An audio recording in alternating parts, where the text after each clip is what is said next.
focus the conversation this evening on the role of ideas in the making of India's rise as an emerging great power. And so let me ask you for a personal reflection, to start the conversation with a personal reflection. You've had a professional career that has taken you all the way from the erstwhile Soviet Union to Eastern Europe, to Sri Lanka, to Singapore, and to the United States.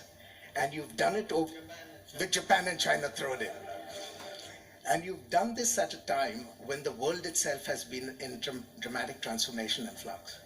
So when you think back about this long and storied career, what would you reflect upon as being the principles that India employed, or the objectives that India sought to achieve in its dealings with all these countries?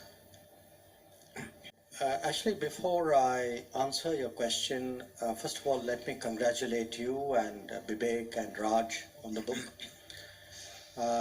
I got the book 48 hours ago.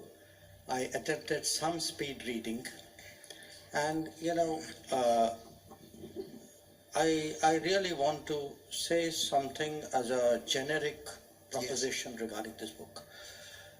Very often, when it comes to foreign policy, diplomacy, people tend to be very prescriptive in a very narrow sense. Okay. The interesting thing about this book, which I liked, was you kind of organized it with a vision, which is your chapter, with a set of articles which deal actually with the foundation, the base on which Indian foreign policy can or cannot deliver or partially deliver. So it's a kind of infrastructure to the superstructure of the diplomacy. Then looked at capacities. And I mentioned that because it's not often that any analysis of foreign policy tends to look at capacities. Then looked at the footprint. Yeah. So, what is it you've done? What is it you want to do? And finally, there's Raj's piece about the, in a sense, the terms of engagement. Yeah.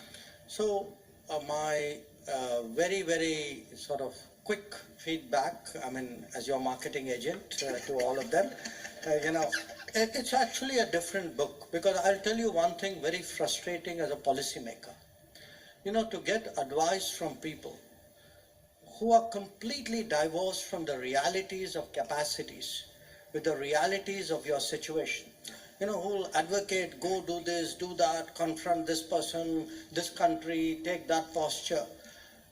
It can be quite annoying, So to get something which is actually grounded, and in that sense, to my mind, the big thought I had, and I know I'm straying from your question, is it's particularly important in a sense to have a much more multidisciplinary approach to the prospects of countries and to the prospects, to the diplomatic and foreign policy prospects of countries. Because if you don't have it, I think a lot of that, aspiration is frankly empty talk.